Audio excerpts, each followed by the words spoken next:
And we are live with our 53rd installment of Nansen Office Hours. GM, thank you for joining us today. Drop your GMs in the chat, please. My name is Alex. I'm the co-founder and CEO at Nansen. I am also known as the Token God. If you are new to our office hours, every Wednesday we play around with Nansen and we look at Nansen's new features. We answer questions from you in the chat, so feel free to drop any questions you may have throughout the duration of this stream in the chat. And we also drop the occasional alpha leak if we come across it. Today, we have a very special guest who's been on the stream before, Paul from the NFT team. Welcome back, Paul. GM. For those of you who are not that familiar with you, do you want to give a quick intro? Yeah, sure. Okay, so within Nansen, I kind of look after the NFTs, and as NFTs has got bigger, we've turned into a bit of a team. So I'm heading up the product management for NFTs, which means keeping an eye on the market, trying to develop some cool new features, and maybe like a few hopefully I can share a few more features we just added, and hopefully a little bit of alpha on the top of that. Yeah, so there's actually a lot of new stuff in the NFT section that we can look into today. So maybe without further ado, we can just dive right in. I'm going to share your screen and you can maybe take us through some of the new stuff that's been added to the Nansen NFT dashboards lately. Yeah, okay, so we've got 3 big updates. The first one is floor price. People have asked us for floor price for ages, and I gotta admit I was a little reluctant because it's pulling the floor price from OpenSea, whereas most our data is on chain. So we are a little dependent on that, but it works so well. I think we just kind of gives you a new depth to the market. So when you go into NFT Paradise now and look at that market overview, which is a bit like the news for today, you can see CloneX still right at the top there. I think that's come down from 15,000 ETH in 24 hours to 6. Now you get these 2 extra columns, floor 24 hours and floor 3 day, and they compare it to the current floor price. And by floor price, we're talking about the listing price on OpenSea here, which seems to be one of the main focal points in the market. We've done that for every collection we cover. So you can just tag through here and see, well, I think today there's 1,800 active projects, but we do it for far more as well. We've integrated that data into a couple of other places. And it's been really powerful because what it gives you now is a sense of trajectory. It's like before we just showed volume and some helpful stats, but now you can see which way is it moving. Is this Botler gaining, is this NFT gaining momentum or losing it? So one other place we put this is into the watch list. So if you're VIP, you have a watch list, which is something we're really hoping to build on next year. This is my watch list of wallets I like to watch. Got Snoop Dogg in there.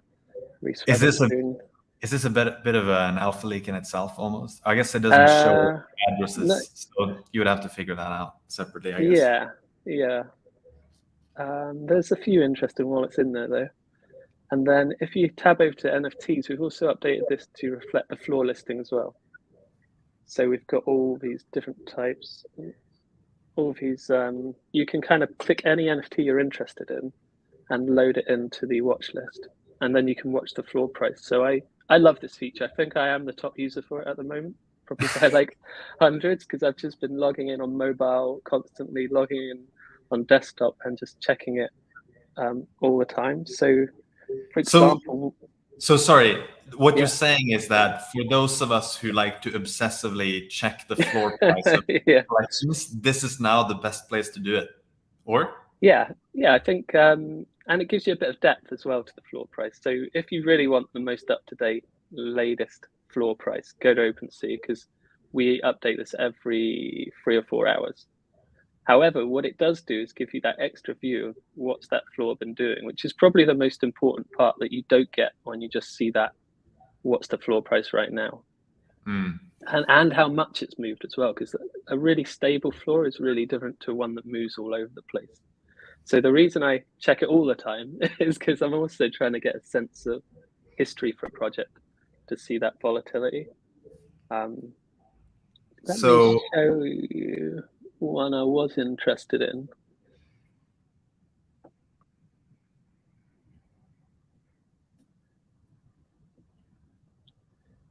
So, for example, we could have a look at CryptoPunks by right-clicking, add to watch list, and where's Bored Apes today? Are they? Oh yeah, there they are. Add them to watch list. And there's been quite a lot of commentary lately on Bored Apes flipping punks. So I can go and have a look at that as it loads into my watch list.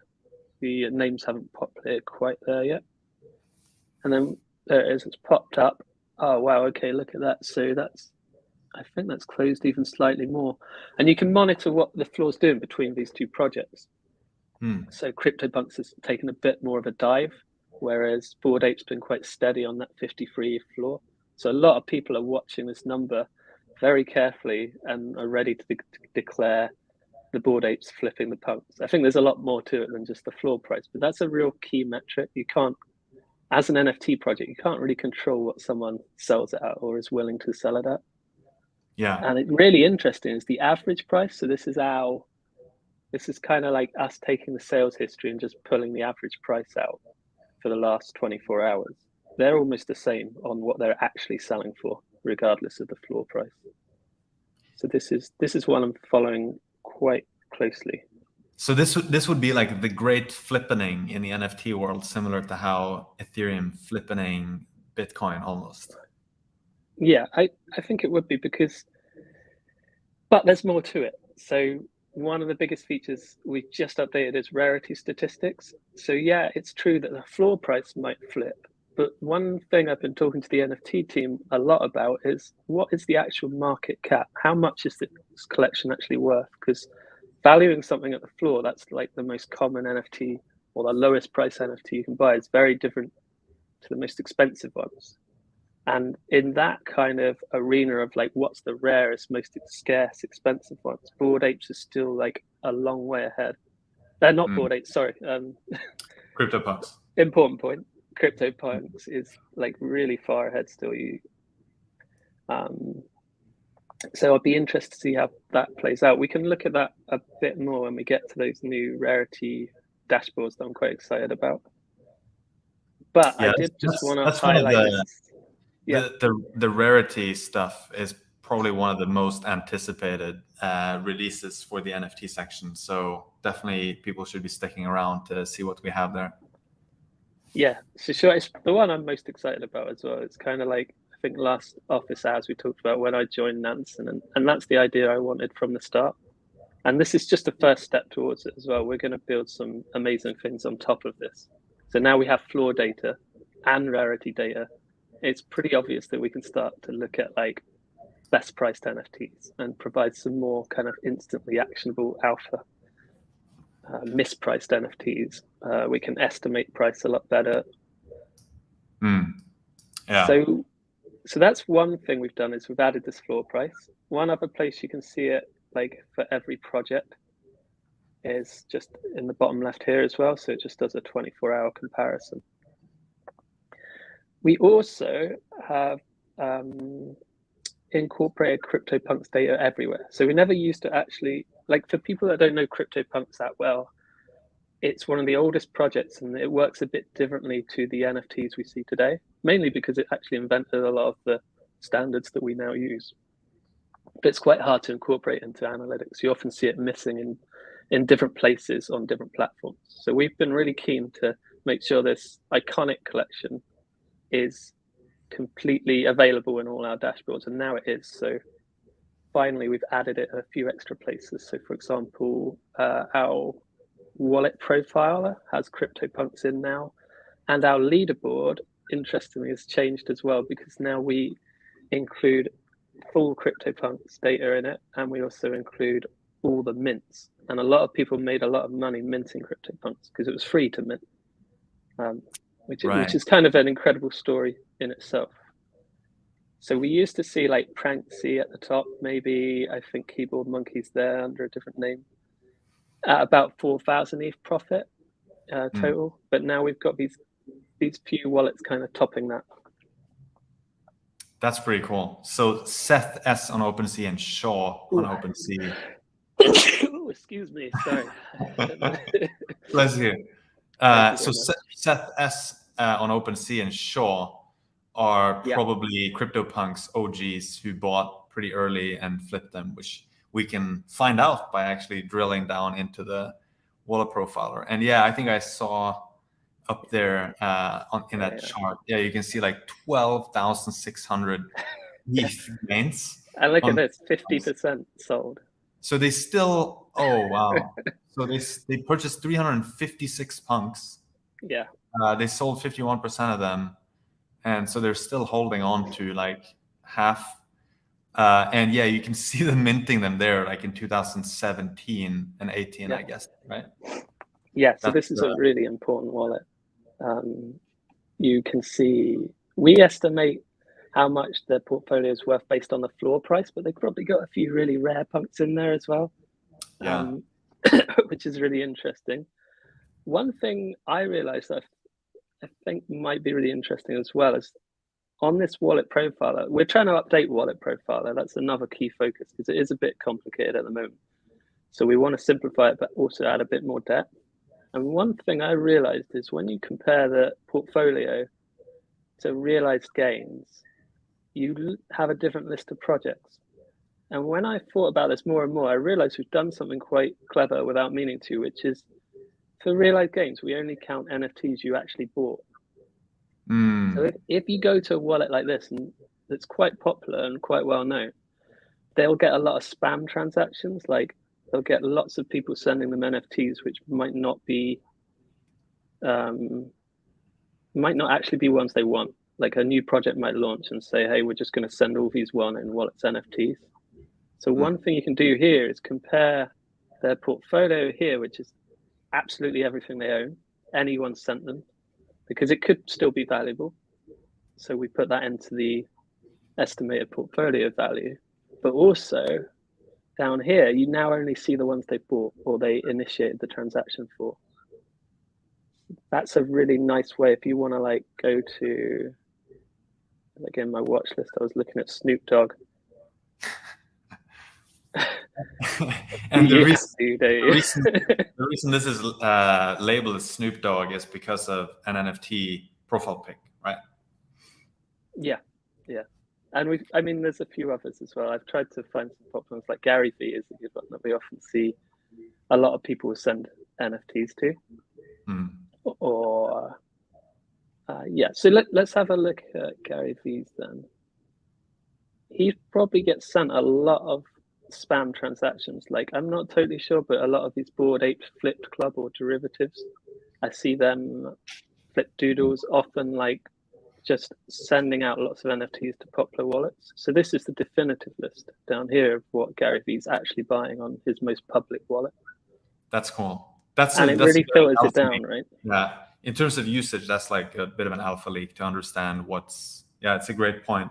What are they actually interacting with compared to what's just like being sent to their wallets, right? Yeah. So you see here, most of these are probably where it says received, not ones he's actually meant to buy. So these guys are trying to make it look like he's minting them because they're coming from the zero address going into his wallet, I guess, right? Yeah, we'd have to have a little further look to be sure. But we certainly would never put when we put buy or sell, then they definitely bought or sold them.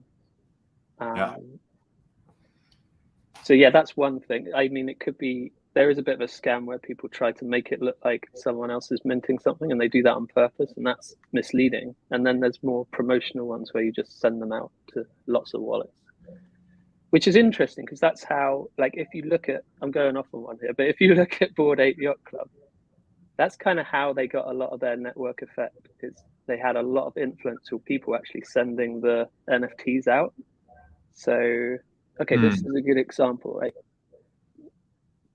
Gary Vee's got how many, his realized gains from Bored Apes is 0. So he hasn't bought or sold any Bored Ape Yacht Club, but he's got 7 of them. So that means he's been sent them as a gift.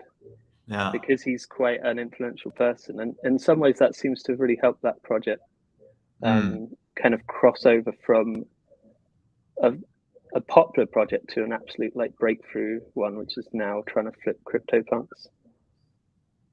That's really interesting. It's a cool nuance. By the way, since we're talking about Bored Apes, do you want to spin off into the rarity dashboard here? Because I'm kind of eager to look at that.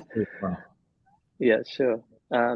Okay, so going into Bored Apes, rarity is probably one of the most interesting ones for Bored Apes. So this is the new dashboard for rarity, and it's our first step into rarity. So like we want to get as much feedback as possible and just improve it. We want to add prices everywhere, listing prices.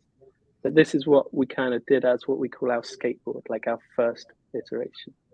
There's two places you can now see rarity data. One is in NFT God mode, where you search for any collection. And just a quick note here, like some people will search by name and they won't find the collection they want. But if you put the contract address in, then we'll pull it up. So if you can't quite find the NFT you want, put the contract address in, which is the address just under the name.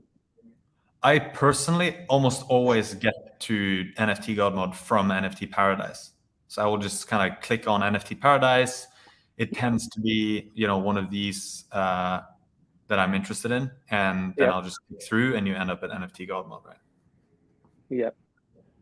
Yeah, so that's probably the easiest way of doing it. And you can do the same with our new rarity boards. So once you've gone through it, there's a few things you can click which take you through a level deeper to our rarity profiler that we'll get back to in a minute. So starting, I'll rewind a bit. So coming to Bored Ape Yacht Club, we get a quick overview in token God mode of all the latest stats. Our new smart money labels are doing an awesome job. And look at this. You see this quite a lot now. They often scoop the cheap ones. Yeah, this is the guy who bought one for like $3,000, right? And it was listed by accident, and it made the news, I think, because it was supposed to be sold for 300,000. That was like the price they were intending, I think. Yeah, and if you click through, you can click further in and put them on your watch list and watch that person's wallet, because they're obviously, to be the first one to scoop that up means you're on the ball. Maybe you have some advanced tools as well that help you kind of pick out lower listings. Yeah, that's quite cheap as well. 50. That's I think below the current floor. Anyway, I'll get to rarity. I just wanted to touch quickly on like why Bored Ape Yacht Club does seem to be a bit of a special project, and that network effect they've got, because we've seen projects like CloneX launching, and almost every project that launches wants to be the next Bored Ape Yacht Club. And I think that what we just showed about the NFTs being given to influential people is really important, and it's something you can really track on our dashboard. So where you see these smart money labels or special ends addresses, it generally means you've got people who are influential and buying into the project. We can track that smart money going up over the time. We've also got, like, if one thing you could do, I won't do it now, but you could load up CryptoPunks and Bored Ape and put them side by side, and you'd see a very different story of how they became popular. I think Bored Ape has 5,000, wow, look at that, nearly 6,000 unique addresses, whereas CryptoPunks is far less. You could compare what the smart money's done recently, or the percentage holding one NFT, look at the diamond hands. But the graphs are very different, which is really interesting to see how the market's maybe evolving a bit as well. So let's get to rarity then. That's what we're supposed to be doing. So when you go into rarity, the first thing we do is give you the top 1,000 by rank and pictures. I mean, this just makes me happy seeing pictures in Nansen, images like this. And currently we cover 650, nearly 700 now projects. And we're going to be upping that all the time, and we're going to be increasing the speed. So eventually we want to be getting projects before anyone else does, getting the metadata as soon as it's released, because that's another kind of alpha edge. But at the moment, this tool is really good for doing some in-depth research into NFT projects, because like we said before, the floor price only tells you so much. It's not until you dive into the traits, you understand like what really drives this project, what really makes it popular. So this table I really like. I think you used it for Pudgy Penguins, didn't you? To Yeah. kind of assess how. What do you want to tell us that? I can't remember what the insight was there. I think I was looking at it was more like a curiosity. I was looking at which so the number of sales column. I wanted to find all the ones that just have one sale because they have been minted. You know, it's not actually a sale; it's transaction, as far as I can tell, where it includes the mint. So whenever you see one, that's basically the minting transaction, right? So I was just curious to see how many like virgin Pengus there are, like those that haven't been traded, they've only been minted. And I was comparing Bored Apes with Pengus, and I think I found that there were a lot more virgin apes than are virgin Pengus, at least in the top 1,000 most rare ones that we're seeing here. But so maybe to ask a question here. So if I'm like a user, I'm trying to understand a collection better. How does the rarity dashboard help me? Like, does it help me understand which traits are most valuable? Or like, how should I be approaching this? Okay, so I think for me as a user and as someone who buys NFTs, I'm interested in what's happening recently. So this table itself sorts by the rarity rank. So I can get all these kind of different insights into it. But one is like what has recently been bought or sold.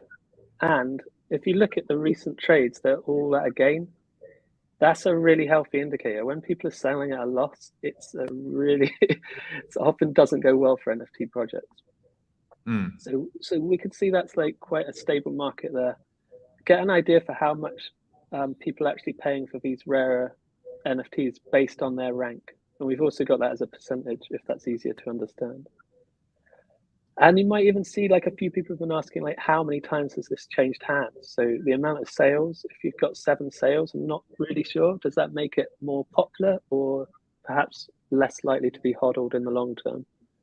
So this gives you a quick overview of the most popular NFTs. And as I showed earlier with CryptoPunks, you can click on each one, zoom into it, and get a little more breakdown on that transfer history and all the wallets involved and the traits.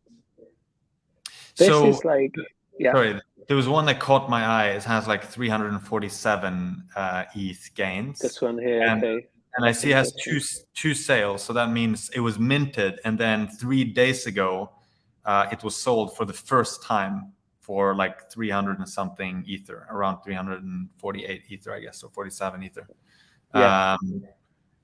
So I guess that's one way to read that, right? The gains are calculated from like the price it was before the last. So you're looking at the transaction between the one before and the latest one, right? Yeah, so it's like what profit or loss did the last person make when they sold it. Exactly. You can like double check that on the OpenSea link as well, or see if it's still for sale. And like, was that listed for 50 ETH? No, that's like the highest bid. Sorry. That's the highest bid, yes. Yeah, it wouldn't make sense to buy it for 347 and then sell it for 50. But Well, it happens, and like once people start turning a loss though on this dashboard here, that's the kind of activity you see a bit more. I could probably pull up, I won't do it, but a few projects where it's all losses, and like you probably wouldn't want to be buying them unless you maybe believe in the project long term. You might see that as an opportunity. So this second graph is actually the one I use the most, which I haven't seen anywhere else. So I was really keen to put it in the dashboard, and this is how are the traits distributed. So how rare are the rarest traits and how many of them are there? So for example, looking at this trait here, I think it's probably a combination of the red laser eyes and the robot fur and the spacesuit that makes this rare. So I think just knowing about Bored Apes, I'd say those are the 3 things that make it rare. And we could look that up on this table and see where it lies. If you're not quite sure where to find it, you can also put it in here. So we could put it, I think that'll just probably come up under red or wait a second, laser eyes. There we are. Laser eyes. So there's 69 NFTs Nice. with that. So we should see about here. There we are. Laser eyes. So that gives you like an idea that maybe if you had one a bit more rare than that, it would be worth a bit more. But it also, before you buy anything in a project, just check out this distribution profile because it's been evolving over time. Bored Apes was quite early, and it's got quite a flat distribution. And there's 28 with the 26 with the rarest trait, which is bored unshaven pizza, and that's really interesting because a lot of the newer projects have one-to-one traits. So if you look at something like Doodles to compare, you'd see loads of one traits with just NFTs with just one trait, and then a really interesting kind of increase in the depth. So people are still interested in buying them kind of in this mid-range without them seeming too common. So there's a lot of like, if you want to really geek out on that, you can, because there's a lot of depth to how the traits are organized that a good project will put thought into how they're mixed, but also just the distribution of them.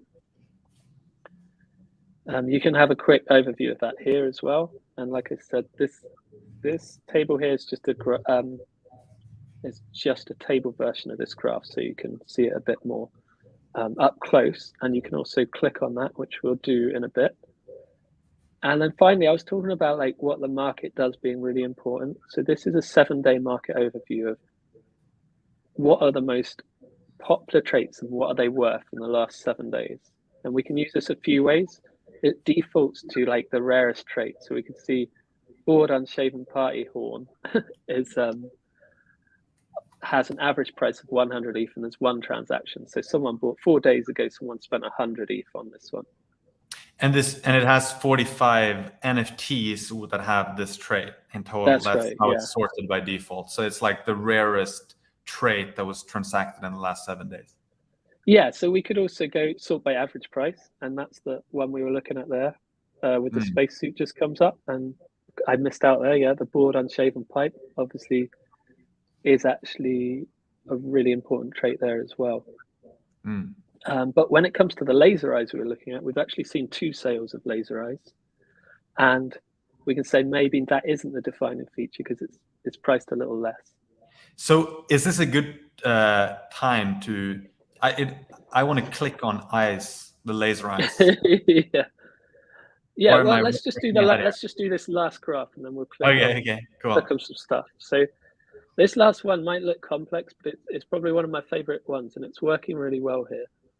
What it shows you is where the price activity is happening. So when you buy into a project, do you buy the floor, the most common one, or do you buy the rarest one? And what is everyone else doing? So here we can see most activity in the last 7 days for Bored Ape has been at the floor. So we've seen 14 sales in the last day of the kind of most common apes there are. I think that's probably a bit like Bored Ape did a war on the floor when they first came out. I imagine maybe it's slightly coordinated to try and kind of beat the CryptoPunks floor. Bit of speculation there. But that's an unusual to see actually right at the end here. So many sales right for the most common ones. As you go up though, this yellow line goes up. So as we get to the rarer NFTs, we can see the price increasing. And that gives you an idea of, is there any actual liquidity or activity right for the rarest NFTs in this collection? And I'd say the answer is yes, because we've got 6 sales of the most rare NFTs. That's like the top 5% of the rarest NFTs in the last week. And you can get an idea of what the average price there is compared to the floor price. Maybe one thing that is a bit confusing here is like, which way does the rarity go? You know, like rarity 100% sounds like rare to me, but yeah, it's actually that's true actually. Yeah, because we've also got the percentage. Yeah, we'll probably change that because we've got percentage up here, haven't we? With rarity score. Yeah, the rarity score. Yeah, the rarity score goes the other way around, right? Like high percentage means rare. So maybe we should standardize on those 2 things. But this is a skateboard, meaning it's the first iteration, and we're going to improve it, right? Yeah, and if you are unsure, we've got some tooltips that do just specify exactly what you're looking at. So that bottom chart, you would expect normally to see almost like a inverse correlation, right? You'd expect to see a lot of the sort of less rare ones, the floor ones, to have a lot of sales but a low price, and then at the top end of the scale you have the high end ones which aren't traded that much. It's like the luxury NFTs that are less sales, but you have like higher average price on those, right? Which is kind of what you see, at least at the ends of the spectrum here. You see it peaks at the very left on price, but then it peaks on the sales at the very right. Yeah, well, yeah, you're totally right, but it also depends. So this is more of a way of gathering insight into what that market's doing. So when something first launches, if you see a lot of activity at the floor, lots of sales at the floor, and you don't actually see the valuable ones valued like with much value, like the average price isn't different, then you can kind of say the rarity isn't important at all at that stage. Right. And as the NFT grows and gets more popular and people discover all the traits, you'd expect this to become more orderly. But you could still see some projects having loads of activity for the most rare ones. So some projects kind of suddenly everyone will be interested in trying to get the best deal on the most rare ones. Yeah. And this gives you a way to kind of evaluate that as well, just looking at the difference. So 150 for the most rare, 156 on average for the rarest apes compared to 57 for the floor. So I could probably compare that to other projects where there's a much higher range. It also kind of like, one of the things I find really fascinating, more like excites the researcher in me, is Bored Apes has a really flat profile. Like it has a lot of similar kind of ranked traits, like Hat Safari 182, Sushi Chef Hat Headband 187.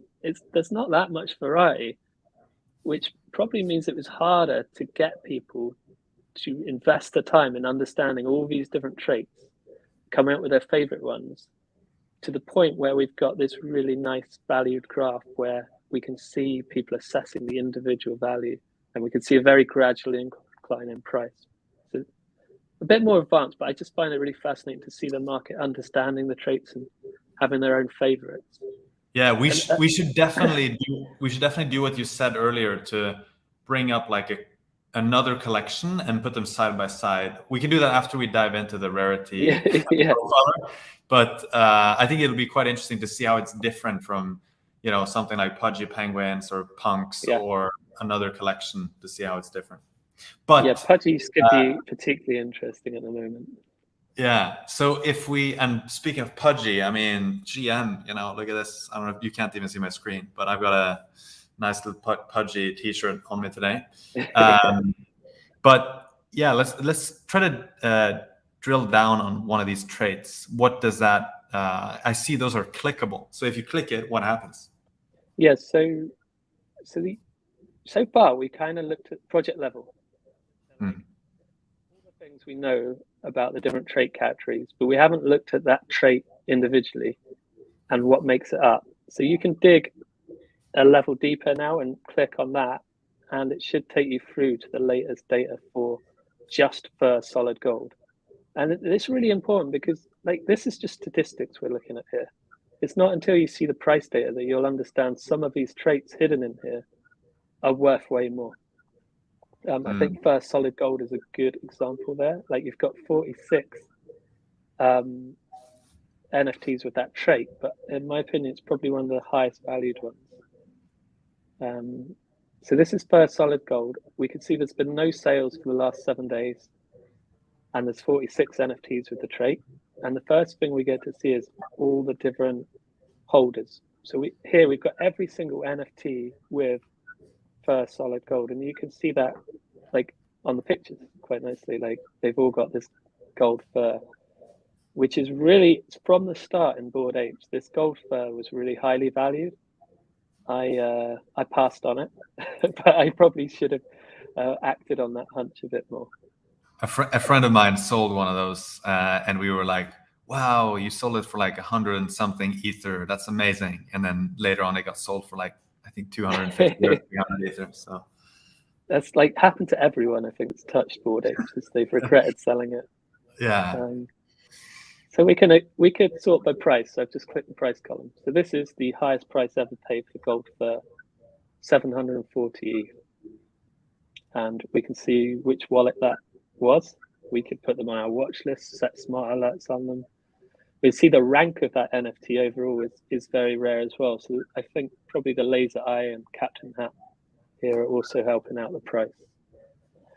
You see some like really notable figures. Wi-Fi Whale, I think, is a Nansen favorite, and Pranksy as well is in there. So you can see, for me, like, I wanted to build this tool because I've bought NFTs that I shouldn't really be buying because they're out of my price range, and then I haven't been able to sell them. And if you go on OpenSea and you look at the floor price, often like you, let's have a look at. So to look at the floor price in OpenSea, I just search low to high here, and then OpenSea lets you sort by trait. So we could sort by gold fur and see what's on sale right now in this trait category.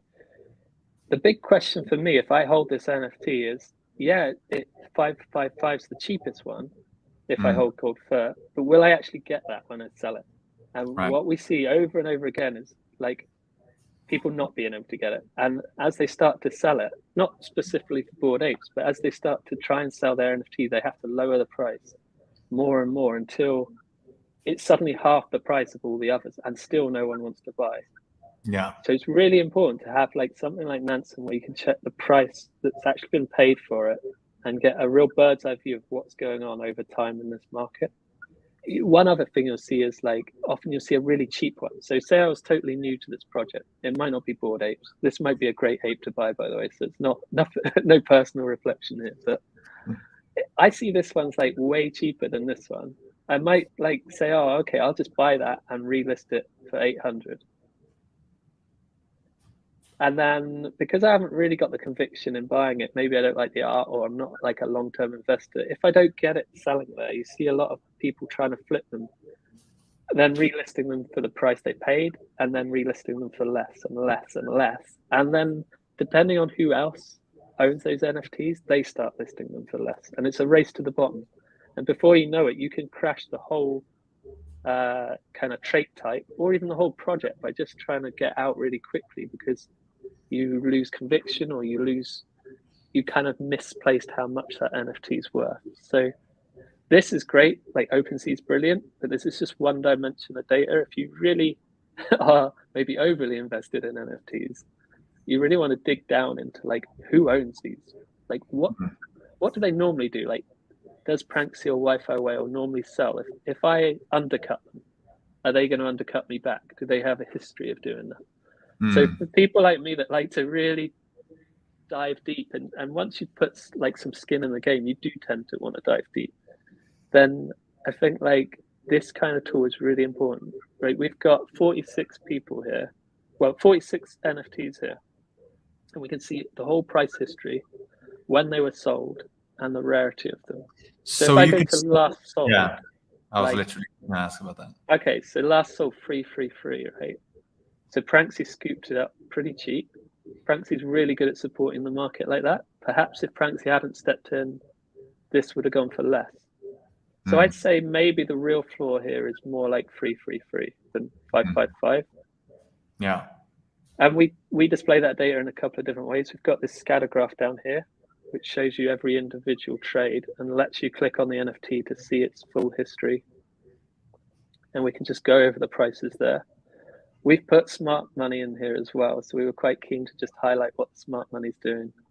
I'd say it's a pretty good signal that the last 3 out of 5 buys were smart money, and you can see the range they're buying in. And you could drill down on like what they're buying. I think this is the one we looked at earlier. By the way, I have a dumb question. If you have a smart money wallet selling to another smart money wallet, which one gets precedence, the buy or the sell? I have no idea. Okay. I came across this problem and I was just like, it does not compute. Like there is no, maybe we should do a special color like smart money buy sell. Yeah, I mean, I think the idea is to highlight it. So maybe it doesn't matter that much. Like you can, but yeah, I was just curious if there's one that takes precedent over it. Yeah, you see it a lot with these, like with CryptoPunks and Bored Apes, you see a lot like the NFTs change from smart money to smart money. Yeah. And that's really important, because if you have just the smart money, the seasoned collectors who know how to handle these markets and have a bit more conviction, your project's going to do really well. So I think coming back to that theme, my thesis I'm developing is, if you get that network effect of the most, not just influential, but smartest people buying your collection, they tend to know how to sell it and when to sell it. So it doesn't actually damage everyone else holding the collection. By the way, just in terms of how to use the dashboard, can you scroll all the way up and change the trait? So we can literally just go up and select like Trippy Fur, for example, right? Yeah, Would you be able to just write that in there? There you go, Fur Trippy. And it tells you the rarity straight out. So if you don't really know this collection, you can just pick which one you want. And these are all the collections we cover. So it's just World of Women there. Nice. So let's have a look at CryptoPunks. No, I want to see the Trippy ones. No, okay, let's go for Trippy. I was going to just compare how much more CryptoPunks are worth than apes when you dial in on the rarest traits. Yeah. But yeah, I used to have a Trippy t-shirt, I think it was, when I first bought apes at like 1 ETH, and I sold it for 2, and I was like, yeah. I think I minted 2 or 3 Trippy Fur ones. And I sold them for some ridiculous price. I'm a bit worried I will see it here and recognize it and buy it myself to see. But so here, for example, to get a sense of like Trippy Fur, using the logic that you used earlier, here you might just sort by like last sold, perhaps, which is maybe what you already did. And so I see like 112, 156, 150. Wow. And then like you have to go all the way back to like 120 days ago to see like a 69 ETH one. Of course, you see some minted, right? The 0.0 ETH. You want to see the 69 one? Oh, weird. That looks like a bug. I got the wrong box there. So less than 70, I guess. More than 68. That's 69. Yeah, and then I guess we can take that one out. Oh yeah. There we go. Yeah. So yeah, I didn't own any of those, thankfully. I'm gonna feel really bad if we find. Yeah, we need to board a Paper Hands DAO. Yeah, I'm gonna be honorary member of that one. Okay, so if you want to start that DAO, let's go back to this dashboard and just sort by gain loss. And that's your DAO there. Oh wow. Well, I guess I paper handed, but I at least profited. Like I didn't buy and sell at lower price, which is kind of hard with apes to do in the first place because they just keep pumping. But yeah, this one actually lost 85 ETH on that transaction. Wow. Yeah, and that's the 13th rarest one as well. So Bored Ape didn't just go up and up and up. It actually consolidated quite a few times. So it went up and it came down maybe like a bit like Bitcoin with like 30 to 50%. And it continually did that, and maybe still does if you look at the price graph for all time. And I think that's what shakes a lot of people out if they're kind of like over invested, or they don't really like I like Trippy Fur. I would buy it for the Trippy Fur, and I would stay there for the Trippy Fur. Yeah, I deeply regret selling the Trippy Fur. I'm very annoyed with it. But yeah, this is our biggest loss on Bored Apes. So we can see who it was here. Well, that's weird. They sold it for 0. That doesn't make much sense. Can you look at the transaction? Just curious to see what it actually. Yeah, let's have a look at that. So maybe that isn't a loss. Looks like it's traded for 0. Yeah, it's been traded. It's not just a transfer. It's an actual trade. Feels like something strange. Sort of a hack, like a transfer. Well, it would look good on like the tax sheet, wouldn't it? Yeah. That's really interesting. So if we click the OpenSea link there, we can also dig a bit more into OpenSea's data on this one. Maybe it tells you here, sale for 0 ETH. Yeah. Okay, so that's actually really interesting. That means no one's really lost more than 25 ETH. Why don't we look at the 25 one? That's Maybe. we should have seen it here. Last price 0. Last Yeah. price Okay. 0. Wow. So it's the 45 Yeah. one. I lost 14 is actually, that's the worst one, I guess. Yeah, which I don't think that's actually too bad if you look at risk reward. Yeah, that's pretty wild. And if you look at, if you scroll like literally the whole page, but we're looking at only the rarest 1,000, right? We're only looking at the rarest 1,000. Yeah, that's true. So yeah, we're not actually sampling the whole 10,000 here. But it's pretty like if you lost money trading rare Bored Apes, you're a rare person. Like that doesn't a lot of people. Yeah, ideally lost. Like when I first bought it went down like I don't know, like 0.2 ETH, and I was like, oh, this has had it. I think I messaged you saying that I'm getting out. I like it, but it's 2 ETH. How could it ever go up anymore? So yeah. So we've really gone down the rabbit hole on this one. I think you could spend like a whole day looking at just one collection here. I did want to touch on CloneX because it was in NFT Paradise. Should we have a quick look at that as well? Yeah, so CloneX I think this was up to 16,000 volume for 24 hours. So I mean, we safely say the NFT market's not dead. And that's on top of other projects like, what's this? Pepsi mic drop. I have no idea. I always felt like when people ask, what are you gonna do with Nansen if like there's an NFT like bear market or like a crypto bear market or something, and I always felt like the value of something like Nansen is actually even higher if you're in a sideways or like a down going market where there's still some projects that are really, really active, Yeah. I feel like if, of course, Nansen is very useful in a bull market where everything's pumping and you just want to discover the next big thing and you ape in, right? But the due diligence part actually becomes more important when not everything is pumping. When there's stuff going on and like there's some real genuine, well, I'm not going to say I don't know enough about like the person we're looking at, but like when you can distinguish, at least in terms of like the holders, the transactions, and so on, from one collection to another one, the due diligence part becomes more important than like a sideways or even like down sloping market, to distinguish like the projects you should be looking at versus the ones that you can safely ignore, right? So maybe this is, not that we're definitely not like shilling CloneX or anything like that, but it's a pretty clear example, as you said, that if people are saying NFT markets are dead, well, here's a collection that had 16,000 ETH volume traded in 24 hours, right? Yeah, CloneX is super interesting. I kind of agree with you there. I think I was talking to John, product manager, about this, and we were kind of saying, where's the market going? Like, I think that's the big question for a lot of people, not just in NFTs, but in crypto and in ETH, because we've seen such a growth. Like it wasn't long ago, ETH was sub $100, and everyone was like, "Yeah, I wouldn't touch it. Don't go near it." And it's come on so much. But I think, for me, like a steady market would make these tools even more powerful. A stable market, because that's when you get to tease out some more rational kind of buying and selling.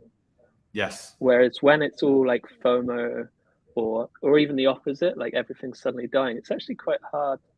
You have to judge the trajectory a bit more. Like you can't. So for example, when we looked at Watchlist for CryptoPunks and Bored Ape, they both do similar amounts of volume, but depending on which way the floor's moving, we'll qualify that volume. So like we can look at something like CloneX and say, yeah, it did 16,000 in volume or 6,000 ETH in volume. But if we can't see more about that project, we don't really know if that's bullish volume, like above the floor, or bearish volume, which is below the floor, or it could be both. So let's have a look. So it could be both in the sense that like it started off really bullish and now it's gone bearish. So basically, which way is the price going against the volume? Yeah. By the way, this on this graph here. Yeah. By the way, one thing that is a little bit confusing, and just to make people aware, in the volume chart, when there's a small enough window, we will show hourly volume, right? But when it's more than X number of days, we're going to show daily volume. So at first I was confused because I saw, hey, it has 16,000 ETH volume, but then I only saw 4,000 on the chart. but it's actually because it's in hours, right? So at one point it was doing more than 4,000 ETH in 1 hour in volume. Yeah. And that's why it's so important for new projects, especially, to break it down by the hourly, so you know exactly when that happened. Because otherwise, you just look at it and go, "Oh wow, 16,000. Yeah, I'm going to ape in," but really, it might all be over by then. So you want to compare the volume with the average price. For me, that's one of the key indicators. And if the average price can stay high whilst volume drops, then it's obviously much better than something that dries up completely. Look at the smart money here. CloneX had more smart money than I've seen with our new labels. It's probably the most smart money I've seen get into a project early, and it is most of it's just clustered here. We can double check that here on our smart money owners graph. Yeah, that's insane. Like, our new labels are really precise, and there aren't millions of them. So to have 44 hodlers, which are probably one of the strongest labels we've got, like, these are people that never sell their NFTs, pretty much, or they'll probably see 1,000 times gain before thinking about it. To see that many in there, I don't think I've seen any other project gain that many from the outset as well. Yeah, that's really, and they're not really going down massively either. I think the profit leaderboard here is brilliant as well. You never, for whatever reason, you don't normally see this bigger profits being turned by an NFT project within, like, how long has it been since they deployed the contract? Just 3 days ago, and people are already like sold 60 NFTs. That's pretty insane. Yeah, that guy like spent 40 ETH and cashed out 357 in revenue, so 370 profits. They're still holding, right? They bought 81 and they sold 60, so they still have like 21 left. Wow. That wasn't that's the biggest profit. 80. So see, I thought it was, looking at this yesterday, I feel like there's been some activity on this wallet. Could be. By the way, there's a question. There's a question here. Will being able to favorite collections be available to standard users? Yeah, I think so. I can't promise, because I know, like, I mean, it should be. It should be, right? This is outside of NFT departments.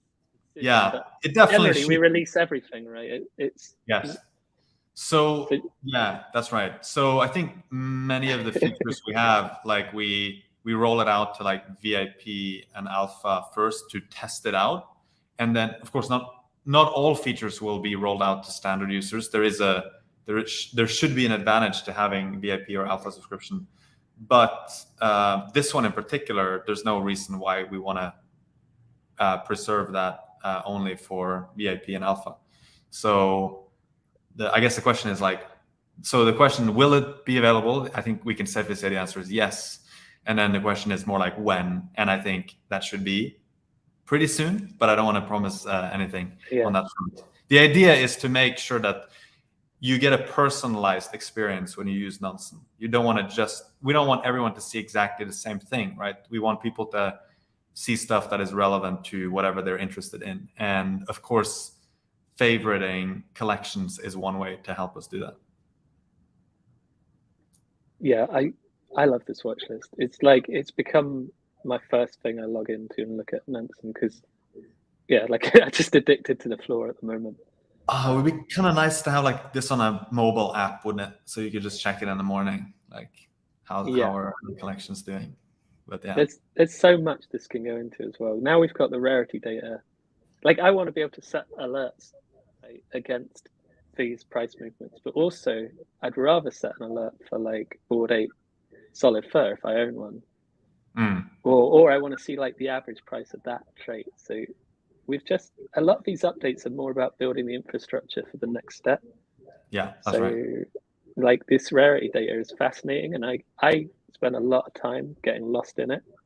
But really, like, we're going to get some really actionable features off the back of it, where people will just be able to go straight in and like see exactly like the mispriced NFT, or see like straight away exactly see like what pranks he's buying, or what, like, when we go to wallet profiler, we might want to see exactly like a much better wallet estimation. So right now we just say Pranks has got 690 based on the not there, based on the floor price. But now we can start looking at the traits and say, actually, he owns a few doodles that are probably worth way more. Yeah. And that should be reflected here in his total portfolio estimation. Yeah. Okay, before we wrap up, maybe we can have a quick look at something that's not NFT related, which is the Celo dashboards. So if you can go to, I think there are two things we can look at. We can look at multi-chain if you on the left side there, and you click Celo. This is going to show you a bit of activity for the Celo blockchain. It's kind of cool. These like multi-chain dashboards are slightly different for the different chains. Here, I think one thing that we've done, which is kind of interesting, is that up to the right there, you can see like log occurrences, which is effectively like events that are being emitted. And then the events are tracked back to different like projects and entities. And so these are kind of like, this is a sort of rudimentary way to track how much smart contract activity each of these different projects have. So it can help you get a sense of like what are the most used projects on Celo. And then you have the daily transactions there with, you see the gas in USD terms, you see number of transactions. And then you can also scroll down to see things like how many unique addresses are using like Pool Together or Ubiswap or Mobius and so on. So this is quite nice. And then the other thing with Celo is that if you click up to the left in the menu, you can actually, there's that one too, which we didn't look at. You can compare Ethereum with Celo, which is pretty cool. I've actually found that, it's very hard to keep up with all these chains, but I kind of like, when I start looking at a new chain, I kind of like going here just to get an idea of like, what should I be potentially looking at? And if I want to start using Celo, like what are some of the websites or projects I should visit? And this gives me an idea of which, dexes exist and things like that. The other thing I just wanted to show is up to the left, you can change from Ethereum to Celo in the chain there. So by doing this, you can see that a lot of the menu gets grayed out, but we do have token god mode, wallet profiler, hot contracts. And so, oh wow, that's really cool. Yeah, so if you go to hot contracts, not a lot of labels here right now. There's a bit less activity here as well, but this is kind of a good starting point to maybe dive into stuff that you want to look at more closely. Actually, that depositor column could be interesting too, where you see like 10,000 addresses depositing into something. So and then there's token god mode, there's wallet profiler for Celo, and then we're going to be adding more dashboards to all of these alternative chains as well. But wanted to give people a chance to look at Celo here, and it's really like a great way to get started with Celo, just to get that bird's eye view on what's actually happening on the Celo blockchain. There's nothing worse than when you go to a new chain and you have no idea, like, what's the Uniswap of this, or like, what's going on, or is anyone even using this chain? And this is perfect, I think. And so our mission is to surface the signal, and I feel like these multi-chain dashboards do that job quite nicely. Okay, so I think that's it in terms of what we have time for. So let's wrap it up for today. Hopefully you enjoyed the discussion. If you thought this was fun, please give our video a thumbs up and feel free to share it with your friends. You should also subscribe to our channel and turn on notifications so that you don't miss out on any alpha leaks. Thank you very much for joining us, and thanks, Paul, for hopping on the live stream once again. We will see everyone next time. Take care. Bye-bye.